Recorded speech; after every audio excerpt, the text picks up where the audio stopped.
আয় আয়। ওরে বাপরে, এটা কি হলো? কেমন লাগে? এতে তোমার কি লাভ হচ্ছে? কিছুই না, কিন্তু মজা পাইতেছি। আরে ভাইয়া, ভাগ শালা ভিখারি। আরে ভাইয়া, আমি তোমার ছোট ভাই হই। এই দেখো, ঘরের ভিতরে যাও যাও ভিতরে।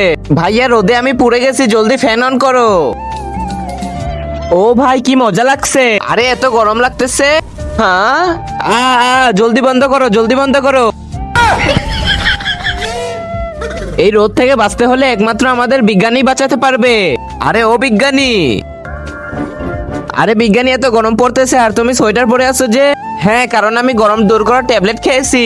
এই ট্যাবলেট খাওয়ার পর তোমার এতই ঠান্ডা লাগবে, মনে হবে তুমি বরফের দেশে আছো। নে ভাই, খেয়ে নে। যতই ওষুধ খাস না কেন, পারলে রোদের ভিতর আয়। এই নে, মজা বোঝ এবার। তার আগে দেখবো কে কে শয়তানকে হারিয়ে আল্লাহকে ভালোবাসো। যারা আল্লাহকে ভালোবাসো তারা এই ভিডিওতে লাইক আর সাবস্ক্রাইব করে দাও।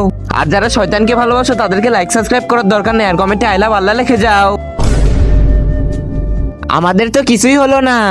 আরে আমার তাপে তোদের কিছু হচ্ছে না কেন? কারণ আমরা গরম দূর করার ট্যাবলেট খেয়েছি। আমার তাপ থেকে বাঁচার জন্য তো তোমরা ট্যাবলেট খেয়ে নিছো। যদি আমি না থাকি তাহলে ঠান্ডা পড়লে তখন তোমরা কি করবে? ওরে বাবারে, কি ঠান্ডা রে ভাই, মরে গেলাম রে।